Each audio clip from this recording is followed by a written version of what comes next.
On October 1st of this year, 2022, Antonio Inoki, very famous Japanese wrestler, but also the man who founded New Japan Pro Wrestling, passed away. We'd like to pay a tribute to the fallen.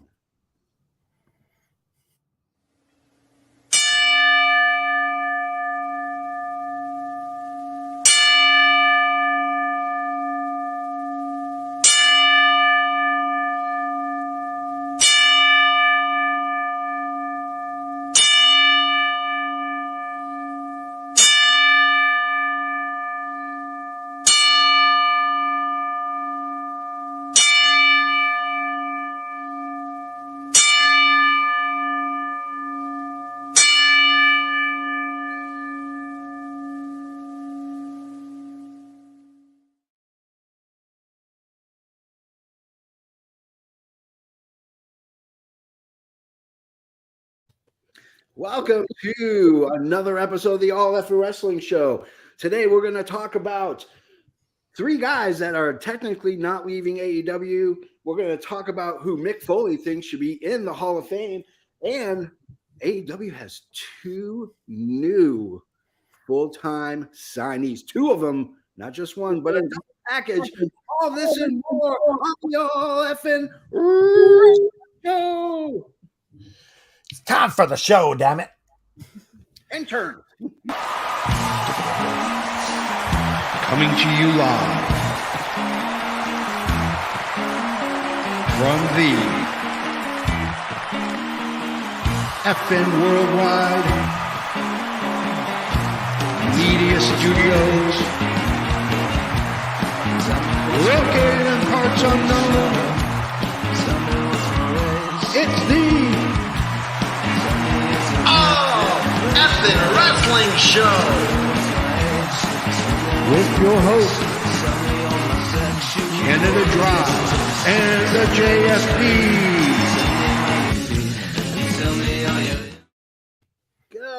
Good morning, good afternoon. If I don't see you till tonight, how you doing? I am, of course, the one, the only, the JFB, James from Boston. And I am blessing you every Sunday morning. Touch your screen, receive your blessing today. I'm that gingered up, bubbly son of a bitch. I'm Canada Dry, damn it. Yeah, that guy right there is Canada Dry. Yeah, I'm full of trivia a little later, and I'm going to tell you something that you don't know. So stay tuned in the news for that. Okay. So, of course, we are joined by our starting goaltender. He hails from England. He is known as the Magician. Liam Wakeland, say hey. What is going on, guys? Of course, I'm pretty much with Wrestling with the Paranormal, the magic of wrestling. I'm literally everywhere these days. Yeah. And, of course, we are joined by Mr. Isaacs. You may remember him from such episodes as Dynamite After Dark and Dynamite After Dark 2, Electric Boogaloo. Say hi, Mr. Isaacs. Yeah. Good afternoon, morning, wherever you reside, gentlemen and ladies out there in the All Effing Wrestling community. I am the resident expert, Mr. Isaacs. There he is.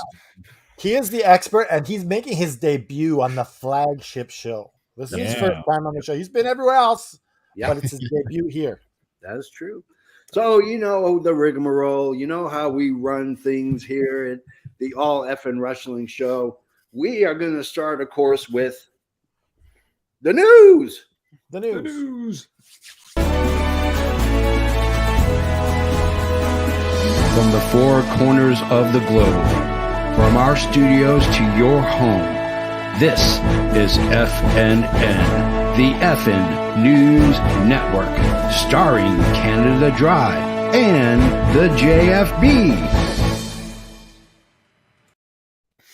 Yeah, good morning. Where's your coffee cup? Yes. I asked for a coffee. They give me a freaking water. What are they trying to do to me? These interns are killing me. How many interns? What interns are we up to now? Well, they gave me a water. I wanted a coffee. Yeah, we fired 6. And we hired another 2, adding on to the 2 we already had. So we have 4, but I have a feeling there's going to be more releases by the end of today. Well, you know, I just need a good coffee for the segment, and I get a water. Can't beat a good cup of Joe. Does the body good. But here is the Canada Dry learning moment. Yes. And it has to do with this show. Okay. I recorded the all effing wrestling show in the bathtub. That's why it has the echo.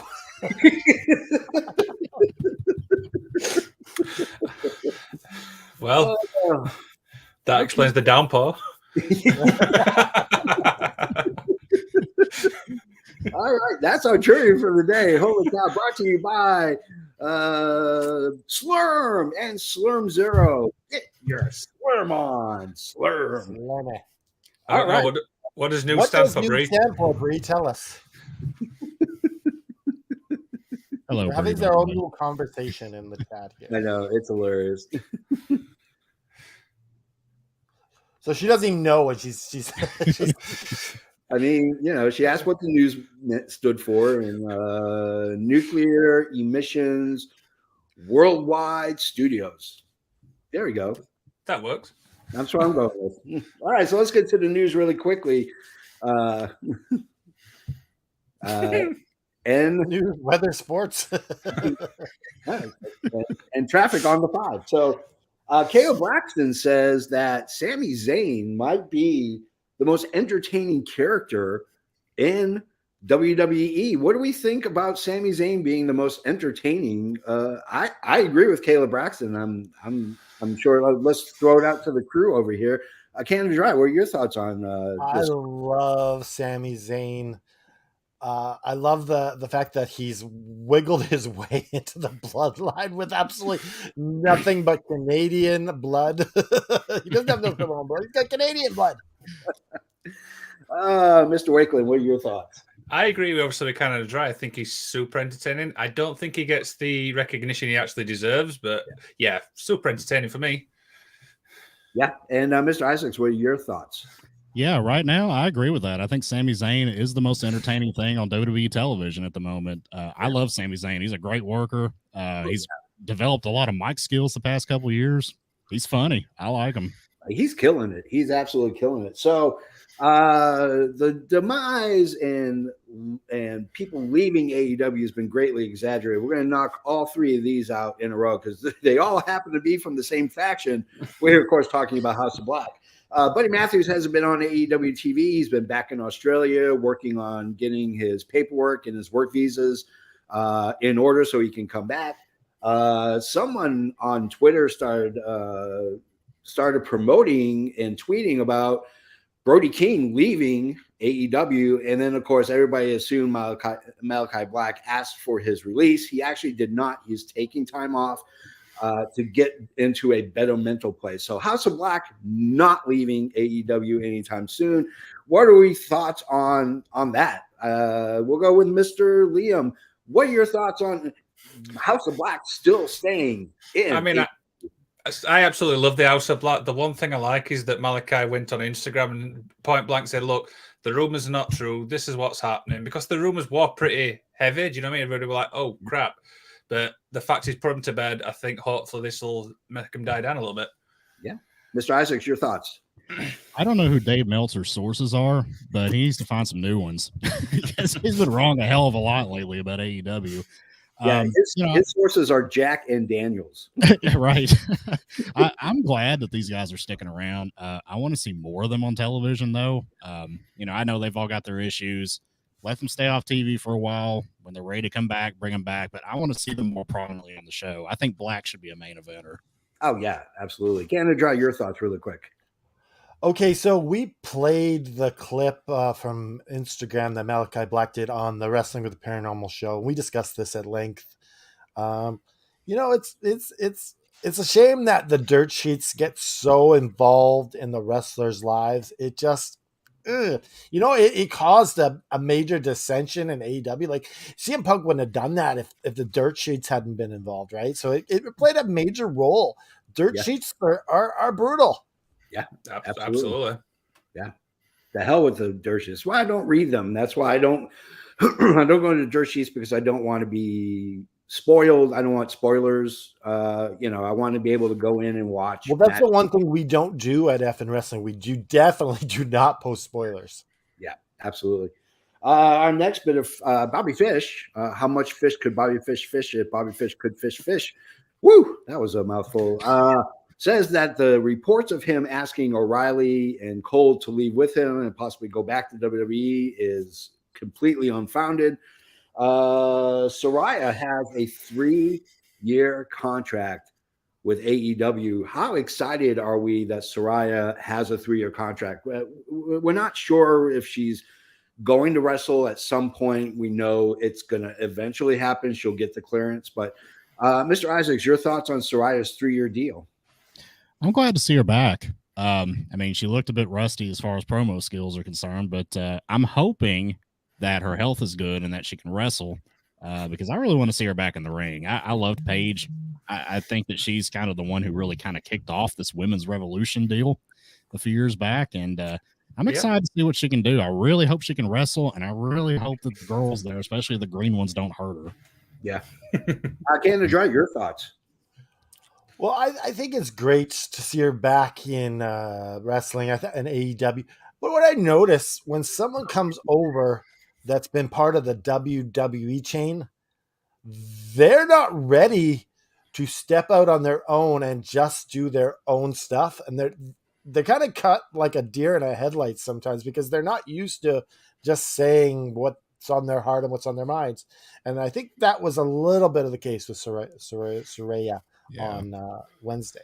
So you're talking about, sorry, pardon the interruption, but you're talking about adapting to like the AEW style? Well, they got scripted promos. They're not allowed to just say whatever they want.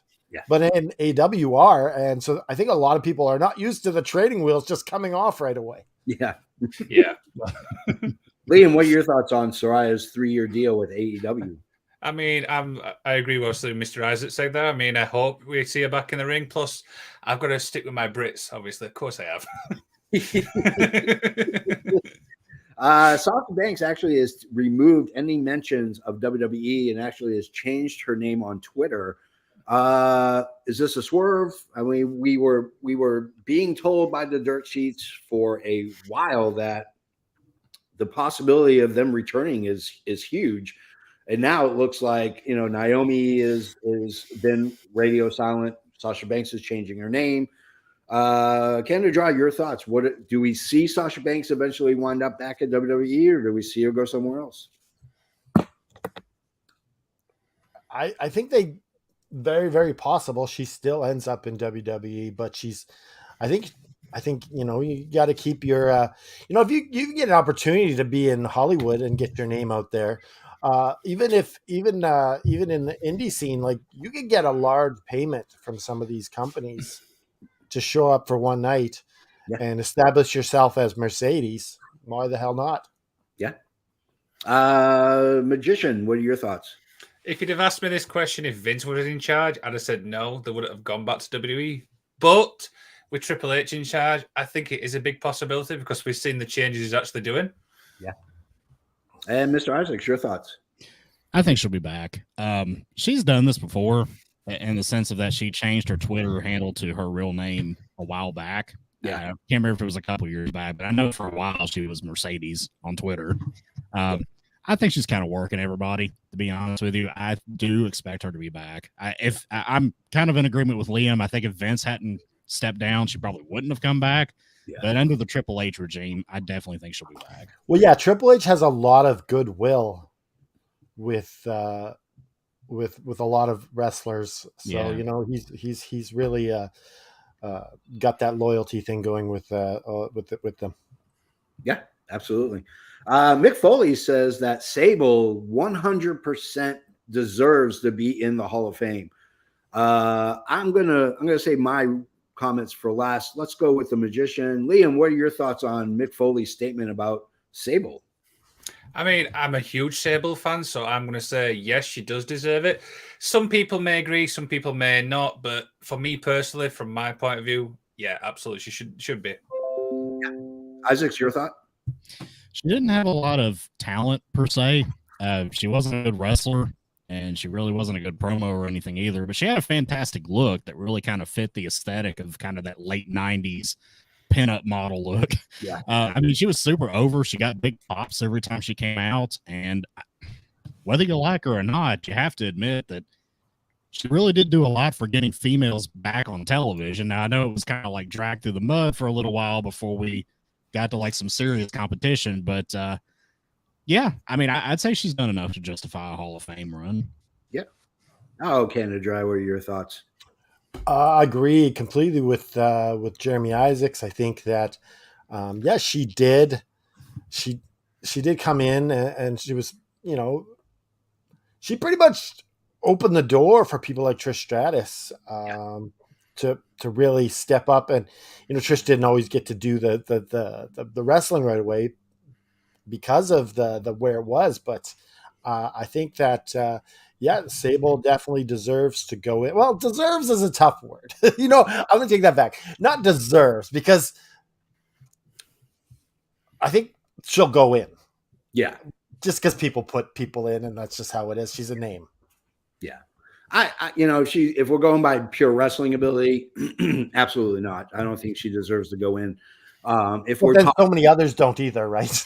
That's true. Yeah. But I mean, if we're talking, we're looking over her career, I mean, she's a multi-time champion, women's champion. She is an important part. I mean, she was a very important part of kind of busting that door open. I think Chyna deserves to be in well before Sable gets in. I think that's just, I think Chyna deserves to be singularly put into the Hall of Fame just by herself, not with. And Chyna would be a bit of a feel-good story for WWE to do it. They could rally around that. Yeah, and Triple H can rewrite history. And I was always wanting her in. All right, let's knock these last few really quickly. Jericho actually was required to have a magician's license to do the fireball attacks. Bobby Roode has been off of TV for an undisclosed injury. The one that I want to talk about, though, is there's a lot of concern with WWE executives about Randy Orton's injury, especially dealing with his back. Now, he's had back issues for years. He was wrestling with a back issue for the last couple months before he finally got written off of TV. Do we see Randy Orton come back? And if not, do we see him get does he retire, or do we see him coming back? Canada Dry, you go first. I'm going to skip this question. I'm going to address the elephant in the room. Yeah. Liam, do you have your magician's license? Wait, no. Liam, I want you to look into what it takes to get a magician's license, because that would be so cool if you actually had one. So I know pirate, you have to join the magic circle. The magic circle. That would be a good faction, the magic circle. Circle. I like it. Sounds like a kid cereal that you eat on a Saturday morning. It's a fight. What are your thoughts on Randy Orton? I mean, I do think he's going to have surgery, but where does he go from here? I mean, he's been going for absolutely ages. I think it might be retirement. I mean, what has he got left to prove, to be honest? Yeah. That's my honest opinion. But he likes those paychecks, so I think he'll be back. He likes that money. Mr. Isaacs, your thoughts on Randy Orton's injury? Well, I don't know the extent of it, but I know that Randy Orton seems like the type that he's not going to give up anytime soon. I think he's going to wrestle well into his 40s, probably kind of like Edge. He's going to wrestle till he's like 50. Yeah. But I think that over the next couple of years, we'll probably see him kind of revert to kind of that part-timer Edge kind of role, where he just kind of comes back for a couple major events throughout the year. Okay. And good news of the morning, of course, is in fact Roosh and Bandito are officially all elite. They have signed full-time contracts with the promotion. Obviously, we've seen Roosh in Dynamite. Bandito's come representing Ring of Honor. He is a former Ring of Honor world champion. I'm excited. I can't wait to. So when did Bandito sign? I know he was offered a contract. Was this last night? I think it was Saturday. I think it was last night. Yeah. Okay, cool. We were reporting on him being offered that, so that's cool. Yeah. Bandito, wow. I love seeing this guy. So many things you could do with him. It's exciting. Yeah. All right. So that's the news. Let's go ahead and get to, of course, the next thing that we do before we get to the main event. And that is, of course, our joke of the week.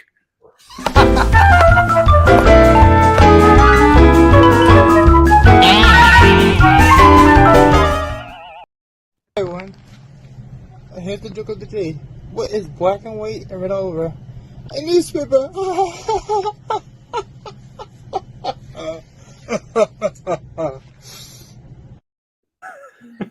That laugh is awesome. That is simple. All right. Okay. Just to show that sign of solidarity, let's all just give our best fake laugh. All right. Ready? I'm gonna go first, Okay. and then we'll go around. All right, JP. Liam. Mr. Isaac. You phoned it in so bad. That's a fake corporate laugh. You know, when your boss tells a joke. His fake laugh sounds like his normal one. All right, so we are done with joke of the week. We're done with the news. It's time to get deep into the main event. The main event. Hit it, intern.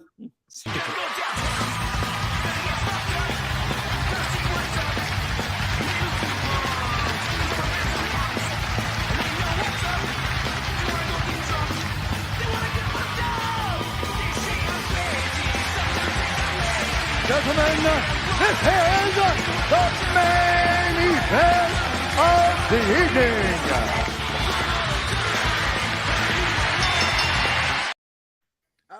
Oh, the main event. I love it. The It's a auditory. dope intro. Yeah, the auditory orgasm that we're going to give to you today. Okay, so I just want to say the rules here.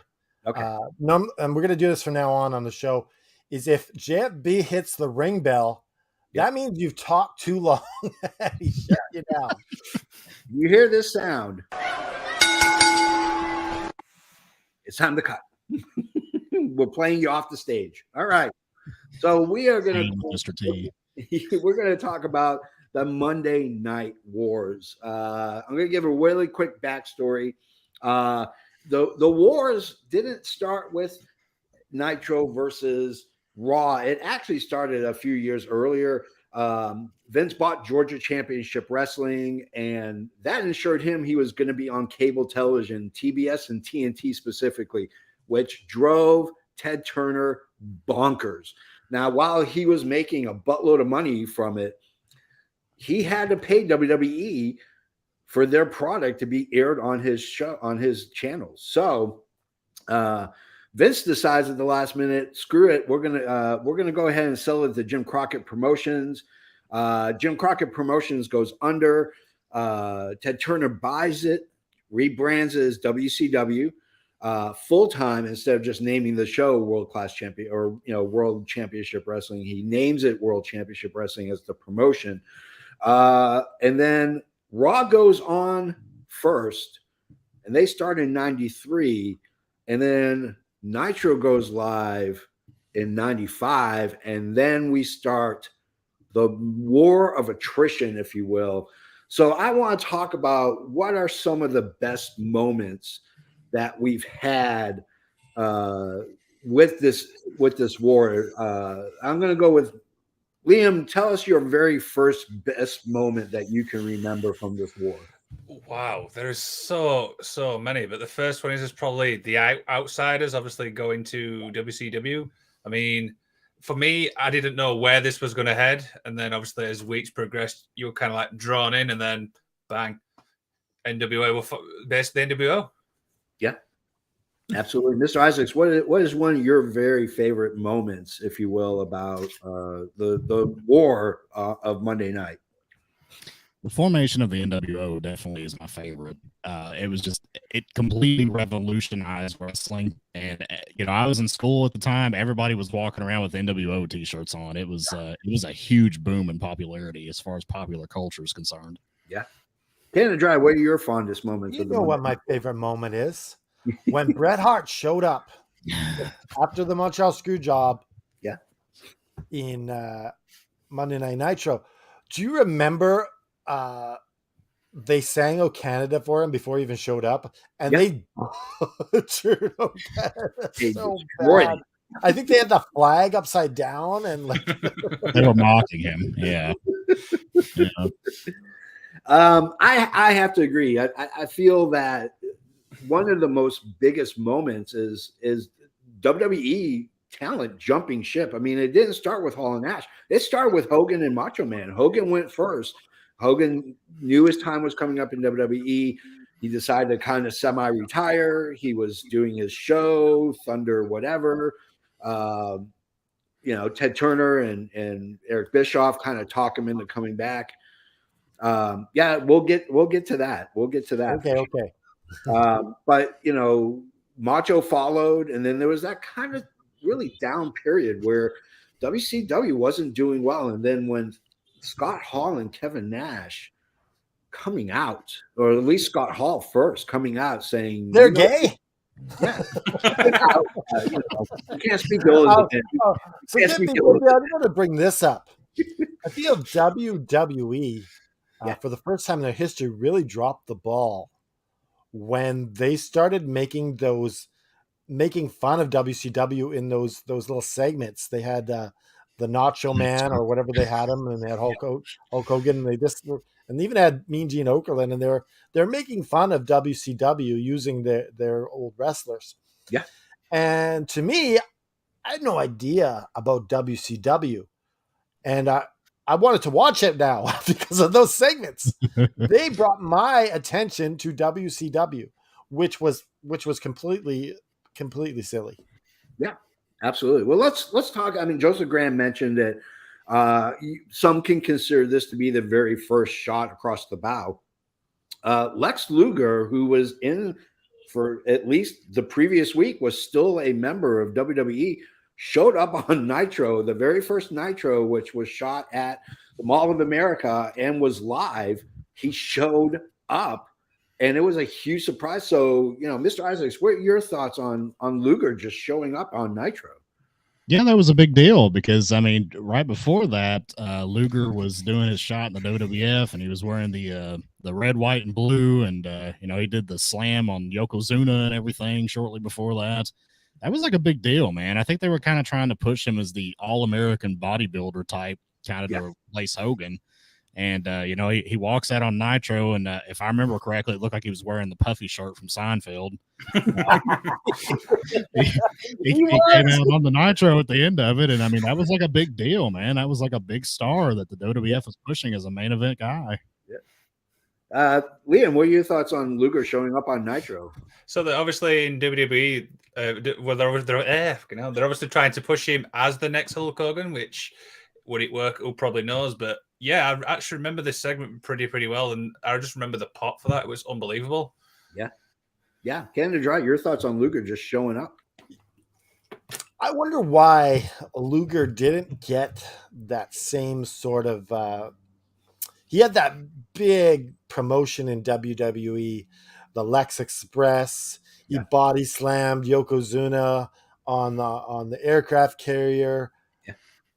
And then, like, all his momentum went away, and he was kind of just replaced by Bret Hart. Yeah. It's like, what's going on here? And then he shows up at the very first Monday Nitro. And, Monday Nitro needed something big like that because, you got your first show. You're going head-to-head with Monday Night Raw, who I believe was doing pre-tape shows at the time. At that time, yeah. And I think was Mall of America live? Yeah, Mall of America was live. So that was like you needed something very, very big. And Lex Luger, no one knew that his contract was over. Yeah. And that was pretty cool. Yeah. I mean, seeing Luger just come out, and it was during the Flair, if I'm not mistaken, it was during the Flair Sting match when Luger came out, and you were just like, my jaw just hit the ground because he literally a week earlier was on WWE TV, and he just shows up. And the reason why he didn't get a push in WWE is because I always called him Captain Charisma because he didn't have any. He was very cardboard. He had a great look. He had a great physique. He was a good worker, but he had the charisma of a rock. And I think that was Not the Rock. not the Rock, but a Rock. He was like a boulder. He just had no personality. He was just there. And I think it ultimately made sense to get rid of him. And let him I actually enjoyed the narcissist character. I thought it was great. That was so bad. If you kept him as the heel narcissist character, because I think Yeah. that's what Vince was good at. He was good at giving these guys a personality who had none. And Yeah. if you would have kept him as that, as being a heel, I Yeah. think he could have got over way better. Yeah, absolutely. So when we talk about jumping ship, obviously Hogan, Macho Man, Hall and Nash, those were two big ones. X-Pac, 6, Sean Waltman showed up. Medusa, I mean, she jumped ship as well. But let's reverse it a little bit. I think one of the great moments is Jericho jumping ship, leaving WCW and going to WWE, and the Radicals showing up. I think was huge. Liam, what are your thoughts on the reverse of that jumping ship? I mean, Chris Jericho's debut in WWE is probably one of my favorites, like the Countdown to the Millennium. Yeah. It's probably one of my absolute favorite debuts. I mean, put him in the ring with The Rock. I mean, two great guys on the mic there, and probably one of my favorite segments as well. Yeah, absolutely. Mr. Isaacs, your thoughts? Yeah, the Jericho debut is my favorite debut of all time Yeah. in wrestling history. I love that one. The countdown and everything, like Liam said, it was so awesome. And the Radicals, I loved it when they went to WWE as well, because I was a big fan of those guys. And I remember the night before on WCW pay-per-view, Benoit took the heavyweight title from Sid. Yeah. And then all of a sudden he was gone and he was in WWE. That was just kind of bizarre, but those guys were great workers, and I was excited to see them show up. Yeah. Canada Dry, your thoughts on it? Well, that was a major blow. Talking about the Radicals, that was a major blow to WCW, because Bret Hart was, I guess they were advertising him versus Goldberg. Oh no, Sid versus Sid, and there was no way Bret Hart was going to wrestle because he had a concussion. So he was just going through the motions of trying to promote this pay-per-view. Yeah, and I guess they wanted to give the belt to Benoit because they're like, okay, if we give the belt to Benoit, he'll stay. And he'll think he's going to be a big star, but that wasn't enough. Yeah. And ultimately, that was a bad decision. You don't give a belt to an unsigned wrestler. This is last night in the company. Don't give them the belt. Yeah, that's good booking. He That's might good awesome ECW. Let's keep on the Jericho train for a little bit too. I mean, when I saw the Radicals show up, I knew that the tide was turning, because what WCW was able to do is they were able to showcase the cruiserweights, the small guys, a lot better than WWE did. I mean, WWE was foreign for them, but you had luchadors, you had the Japanese wrestlers, and you had guys like Jericho, Benoit, Malenko, all small guys that were kicking butt. But WCW was poorly booking them as well. But Jericho, I think, the rise of Jericho was a huge plus for WCW, even though they dropped the ball on it, which eventually led to him leaving. I mean, the man of 1,004 holds. Let's talk about that. Canada Dry, your thoughts on? Well, I wanted to talk about Jericho for a second because I didn't really mention him in my previous thing. Yeah. Chris Jericho, he was being chased 4 months by Eric Bischoff with a contract. A lot of times Chris Jericho would just kind of just snuff him off and not do it. You just someone's like, hey, how's it going? You wanna give me that $20 that you owe me? And you're like, oh yeah, I'll get it to you. And then you don't give it to him. But it was one of those things where Jericho knew that he wasn't coming back to WCW, and he didn't break it to Eric Bischoff until it was that ultimate time where he had to. Yeah. And the thing about that also is he's meeting with Vince McMahon at his house. Yeah. And I remember the story about Vince offering him a brownie. and so Vince offers you a brownie. You're like, two gentlemen can enjoy a brownie, can't they? Yeah. Damn it. And then Vince goes, you want another brownie? And two gentlemen can enjoy two brownies, right? Yeah. Ridiculous story, but that was it wasn't quite where the contract was signed, but it was just kind of this meeting that they had where it was leading to that. Yeah. Mr. Isaacs, what are your thoughts on Jericho's rise and kind of the elevating the cruiserweight division for WCW? Yeah, I love the Lionheart era of Chris Jericho. The man of 1,004 holds, when he was mocking Dean Malenko, he would come out with a giant ass scroll and roll it out on the ring and start reading off like headlock, chin lock. It was it was just so brilliant. And then when he had Can we make this video later. And then we had like Ralphus, the guy that would come out as a security guy, kind of mocking Goldberg, which I always wanted to see the payoff with Jericho and Goldberg, but it never did happen. But that was some of Jericho's greatest work. I love his work in WCW. He had great technical matches in the cruiserweight division as well, with like Rey Mysterio, Ultimo Dragon, who was one of my favorites. I mean, he did some great work. I was a big fan of WCW's undercard back in those days. Oh, yeah. Liam, what are your thoughts on the rise of Jericho? I mean, Jericho said in a lot of interviews, he said it best, that the frustrating thing was he could only get to like a certain level. He couldn't go like to your Hogan, your Nash. It just basically was stuck there. But as Mr. Isaac said there, I mean, the undercard was probably one of the best, to be honest. Magician, what promo is Joseph talking about? What? He said, look up the Magician. I told you to look up that promo. I have no idea what he's on about. Was that on the show yesterday? I've slept since. That's okay. That's okay. One of the screwier things that occurred was Rick Rude. Rick Rude actually showed up. He was on WWE TV on Raw, and on that same day, he was also on Nitro Live.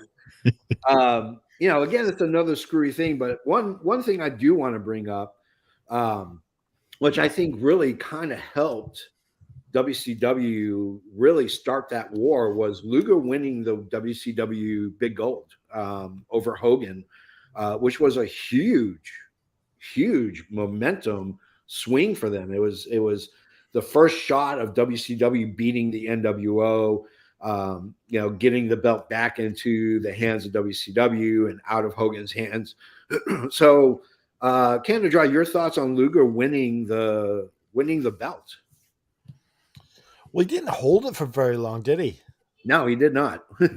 So, like, I feel like all the momentum they had, went away pretty quick with that move. You gotta, you could have had WCW, coming in, interfering, making sure Luger kept it for a little bit longer.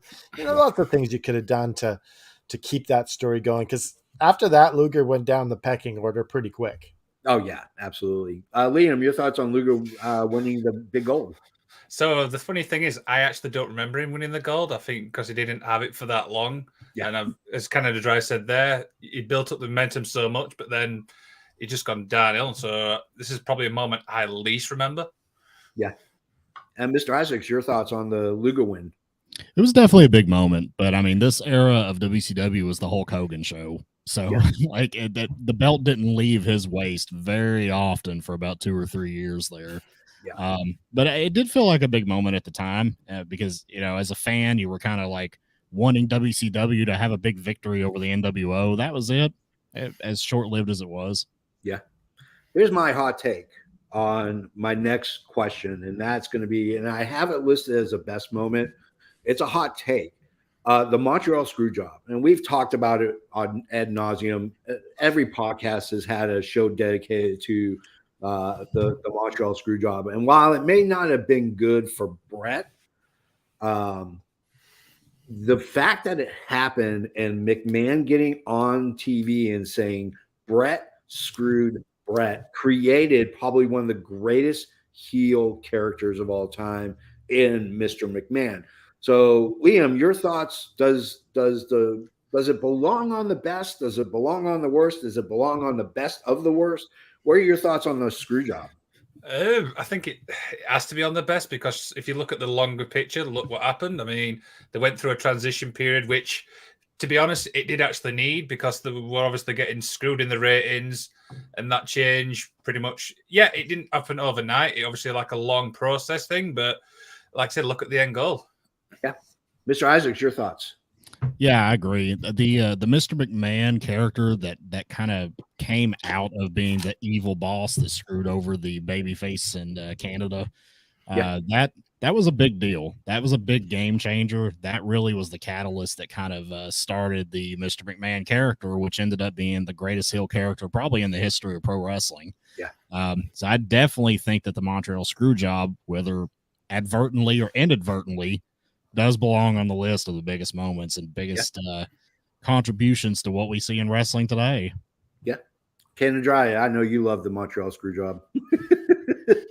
Well, here's the biggest thing for me is WCW dropped the hottest person in wrestling at the time. They had Bret Hart coming in.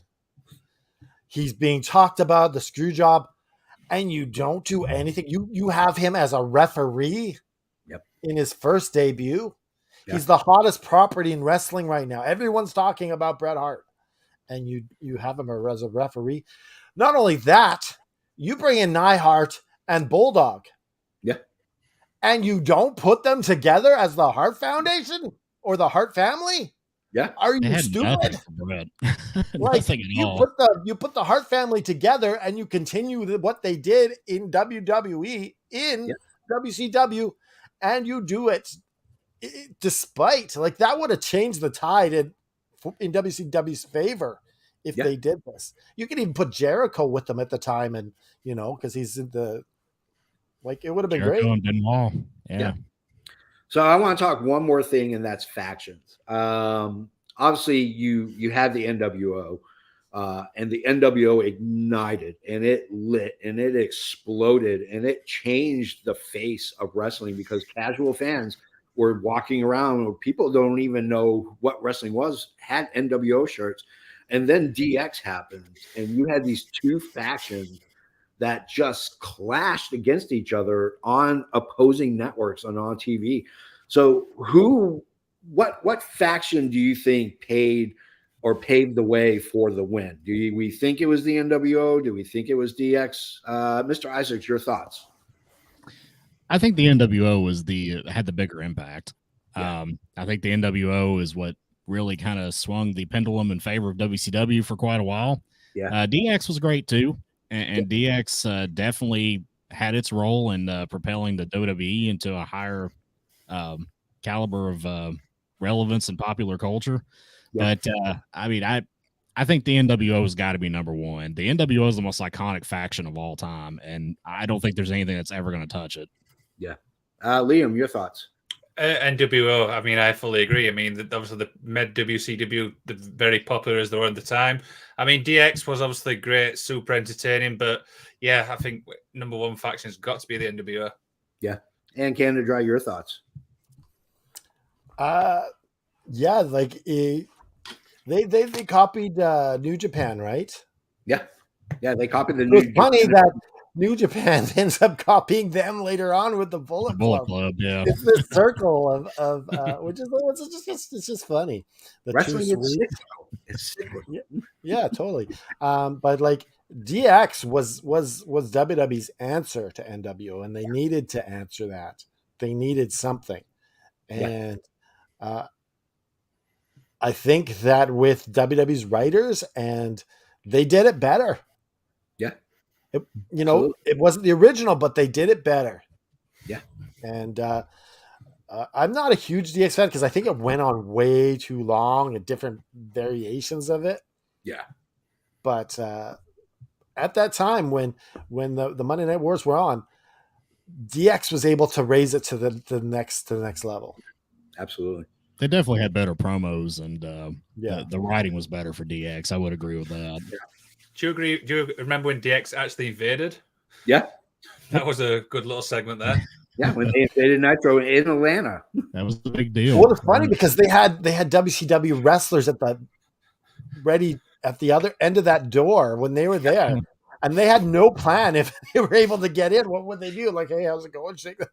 I thought it was funny when Triple Hey, H was Ming. hanging on the garage door and saying, "Is Lex Luger in there?" All those guys were friends. Now, of course, you can't talk about the best without talking about the worst, and there were a lot of worst moments. And I'm gonna temper this with the fact that it's gonna be mostly WCW because the victor is the one who writes the history, and right now, WWE is still in business, and WCW is not. They're just they're kind of like just a name that's out there in the ether. So, to me, probably one of the worst moments in WCW had to be Mankind wins the title now in WWE. Mankind wins the heavyweight belt. The reason why it hits my worst list is because Nitro had Bischoff made it an importance to point out that WWE was taped and would spoil everything on air live. So when they made the announcement, Mankind wins, 500,000 plus people switched the channel and watched Mankind and watched a pre-taped Raw. That was the end of the 83 weeks. After that Monday Nitro, they did not beat WWE in any ratings until they went out of business. So, Mr. Isaacs, your thoughts on Mankind and the channel switch? Yeah, the famous Tony Schiavone call, that'll put butts in seats. Yeah. It apparently put eyes on the USA Network as well, or it did. Maybe they were on Spike at the time. I can't remember. It was, So this is what they said. This is what Tony Schiavone said to kind of make fun of them. Yeah. He went on and said, "I'm hearing that on the other channel they're making Mick Foley their world champion. That'll put butts in seats." Well, they said Mankind because no one knew who Mick Foley was at the time, right? Now, they didn't say Mankind, they mentioned him as Mick Foley. Yeah. Okay. And they said he used to wrestle here as Cactus Jack. He wins. Oh, right. I remember that. Yeah, so I mean, it was just one of those blunder moments that WCW had, which they had many thereafter until their demise. But yeah, I mean, that was a huge moment. I remember everybody talking about the moment of Mankind taking the title. It was a big moment. It was the turning point in the Monday Night Wars, and like I said, it was the first of many blunders that WCW had between then and the finale. Canada Dry, your thoughts on the giveaway? Well, I mentioned earlier WWE did that with putting attention on WCW. Yeah. Well, yeah, it's never good to put focus on the other brand. Yeah. Like AEW does it. Yeah. To WWE. Yeah, they shouldn't. Stop. Just stop. Don't make the shots. Do not bring attention to them. People are here to see AEW. They're here to, I want to bring this a little bit off topic, but I noticed that AEW had that very, very WCW feel. Yeah. And it doesn't feel like that anymore. Yeah. Yeah. I feel like when Cody left, we lost something intangible that he added to the show. Yeah. And now it's something very its own. And I liked it better before. I liked it better before. Yeah. Liam, your thoughts? So this actually segment makes me laugh because it's like you're taking a dig at your competition, and it turns out you lose so many viewership for it. And as Mr. Isaac said there, it was the start of many blunders. Yeah. Well, let's talk about blunders. What is everybody's favorite blunder? What is the worst moment in the Monday Night Wars? Canada Dry, you go first. What is yours? It is Goldberg kicking Bret Hart in the head and ending his career. Yeah. Because Bret Hart had some momentum now. Yeah. He finally had some momentum in WCW after a couple of years of them not using properly. They were now using it properly. He was the world champion.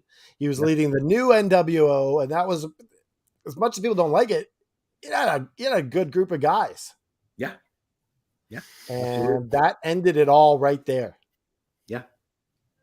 Bret Hart could have wrestled for another 10 years. Yeah. He could have wrestled for another 10, 15 years. Mr. Yeah. Isaacs, your thoughts on what is your worst moment in this Monday Night War? I'm kind of torn between the finger poke of doom between Nash and Hogan and David Arquette winning the WCW title. Like they're But it's not kind all of both, WCW, remember, guys. WWE did some bad stuff in this too. they did. Yeah, but if we're talking about real blunders here, that was like The devastating. hand by Mae Young was pretty bad.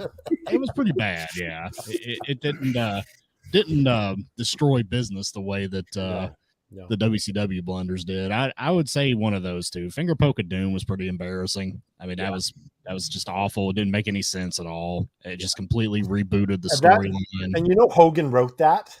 Yeah, Because he wanted to be on the cool Wolfpack brand now. yeah, of course. And then like he took over the Wolfpack, and Bagwell and all those guys still stayed with the black and white because they weren't cool enough to play at the big table. So yeah, that was a pretty big blunder in my opinion. Liam, your thoughts. What is your all-time worst moment in the Monday Night Wars? So this might actually cause not a bit of a debate between us all, but hiring Vince Russo, I think that was a bit of a bad move. I mean, Absolutely. Did Judy Bagwell in a forklift thing? I mean, that's probably the first one that comes to mind. But yeah, I think that probably hiring Russo. What do you guys think on that one? I absolutely disagree with this.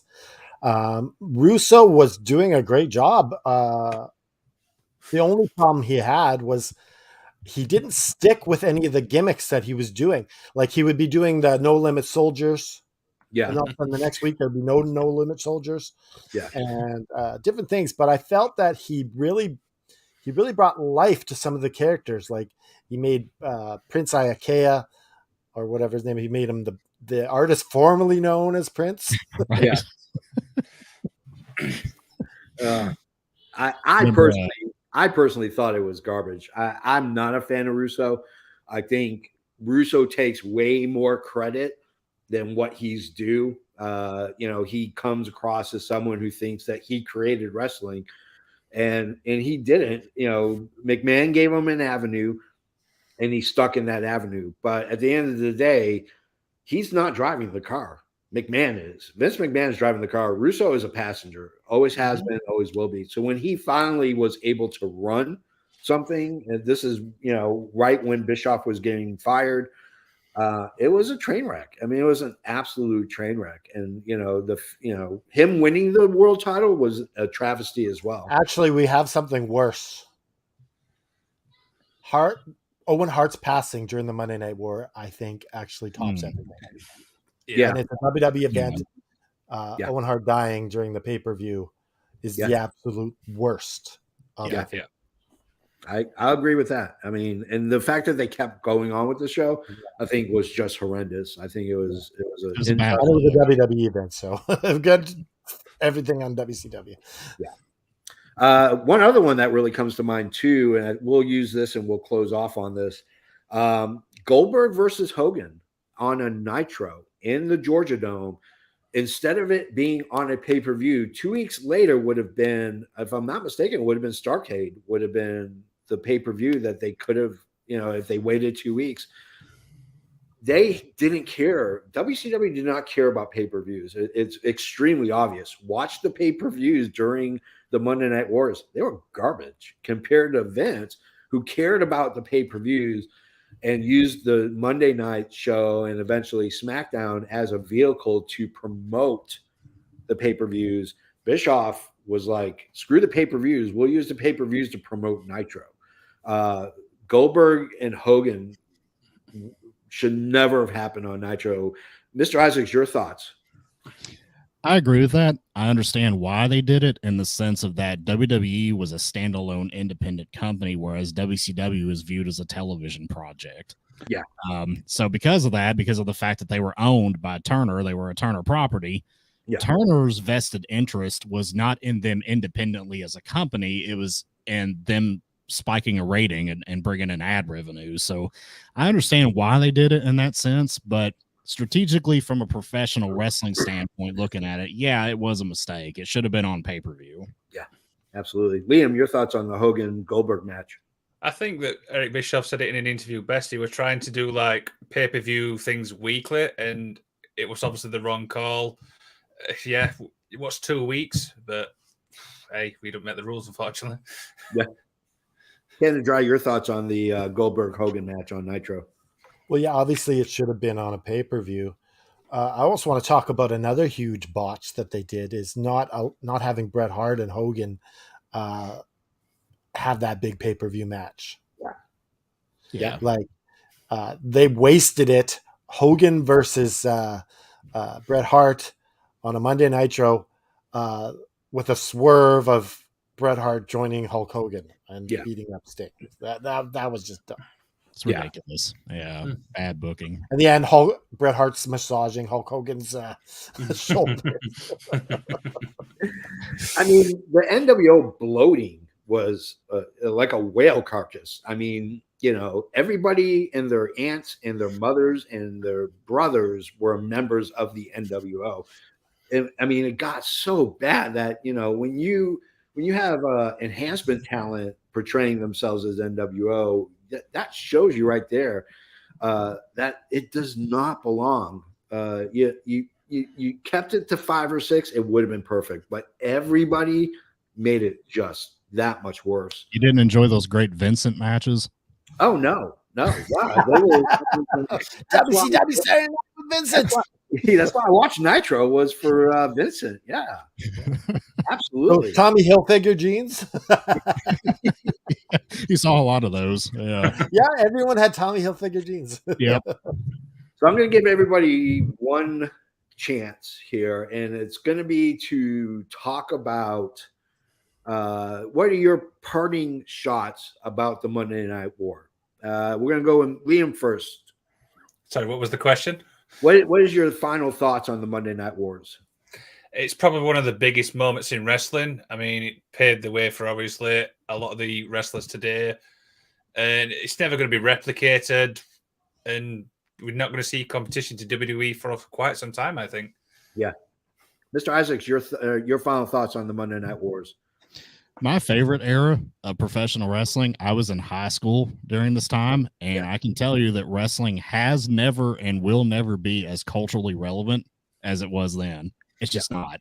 I mean, the Monday Night Raw got like 10 million viewers a week. Nitro got like 6 million viewers a week. Yeah. Like Raw, SmackDown, AEW, all that combined doesn't come even close to meeting one of those. Not even close. Not even close. I mean, it's just, it was the biggest boom in the history of professional wrestling. And you know, I hate to be one of those old timers that's like, it was better back then, but I don't think it's ever going to get back to that point. But I do think this is my favorite era of professional wrestling. Yeah. Canada Dry, your final thoughts. I want to talk about WWE dropping the ball after they won the Monday Night Wars. Oh, absolutely. They wanted to apparently make SmackDown a WCW show. Yeah. And I guess whoever they were with, were they UPN at the time? I don't know. I'm not just sure. I believe so. Or yeah, that's where they started. Didn't want it. So they pretty much ended it up with being the Alliance, which is like this watered down ECW. Oh man, it started out so well and ended so badly. That was the beginning of a kind of a dead era in WWE. It just kind of was going downhill quickly. Those big names like Sean Stasiak invading Raw, that was such a game changer. Who did not like meat? Well, you know what you could have done? You could have waited for some of the other contracts to be available, and everyone's forgot about WCW, and then all of a sudden WCW comes out of nowhere. Yeah, and it would have been really cool. Yeah. Yeah. My final thoughts are this. It was never a better time to be a professional wrestling fan. You were considered to be cool. It wasn't an oddball thing. Like, you watch professional wrestling, what are you, an idiot? It's fake, blah, blah, blah. Like, it was cool to wear an NWO shirt. It was cool to wear a DX shirt. You know, it was in the zeitgeist of the world. I mean, Pete Weber, who is probably one of the great, Pete Weber Jr., I'm sorry, who's probably one of the great professional bowlers of all time, used to do crotch chops and yell "suck it" when he would win tournaments. Like, you transcended your own genre and were in everybody's mouth, and it was so great. But, you know, egos got in the way, Time Warner got in the way. You know, it was a sinking ship right from the end of the 83 weeks, you know, Arquette, all this stuff. But that 83 weeks was just awesome because we got some of the greatest wrestling that I think we will never, ever see. I won't see in my lifetime. And I plan on living to 150 years old. And I don't think I'm ever going to see it as cool as it was during the Monday Night Wars. So that's our show, guys. Holy cow. This was a great show. I enjoyed this show tremendously. Before you end the show, we promised that we would let Liam tell a little bit about his adventure yesterday. Yeah, talk about the event you went to. So 1PW obviously has made a big, massive comeback. It's obviously in the UK. Yeah. The first event was called A New Twist of Fate, which was yesterday. Obviously, I went. I got the opportunity to meet Jamie Hayter. I mean, I've actually got a couple of good little stories to tell, actually. Where I was actually sat at the side, I was sat next to the production thing, so you could like kind of hear little things before they happen. Yeah. So like, oh, roll VT, and then you see, I'm like, this is kind of cool. Yeah. And then the other one was one of the guys that was at the meet and greet was Ace Austin. Now, I've never met Ace Austin. I've seen him wrestle, but I've never heard him speak. Yeah. So when he spoke, I was like, you talk like that?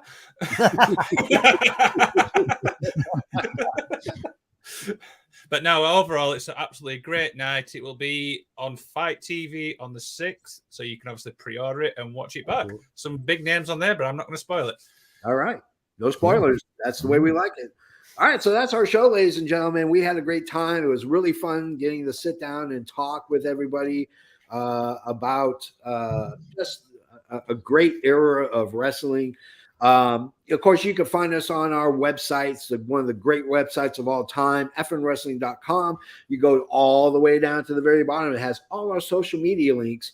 If you want to join our prediction league, which is called AFW, you're more than welcome to join. We have 2 amazing general managers. We have some of the best predicting in the world. There's not a prediction league that even comes close to what we do. You get points for promos. You get all this stuff. You can find those links on our website. You can find them on our YouTube channel at youtube.com/FNWrestling. We have all our links on the bottom as well. If you like t-shirts like this one, and it's a cool ass t-shirt. Liam's got one. Canada Dry's got one. I got one. Isaac's getting one. He doesn't know this. Getting one. You can go to our Pro Wrestling Tee store at prowrestlingtees.com/FNWrestling. If you like old school wrestling, and we know you do. You like Adrian Adonis, like we know you do. prowrestlingtees.com/Adrian Adonis, where we run his store. You can get all those and more. Just go to prowrestlingtees.com/FNWrestling or /Adrian Adonis. It was a great show. We talked about Hogan briefly. Did you hear anything from Hogan? I know I didn't send him the notes this week, so I don't know if he was pissed off. Did you hear anything back from Hogan? So he was too busy playing bass for Metallica. So I told Liam and George Penning that I would say this to end the show. Okay. Screw you, Hulk Hogan. And remember, just keep fighting. Woo.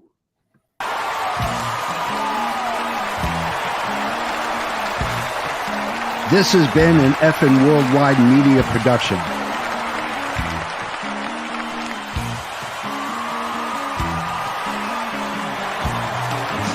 You can find us on all social media platforms like Facebook, Twitter, and others.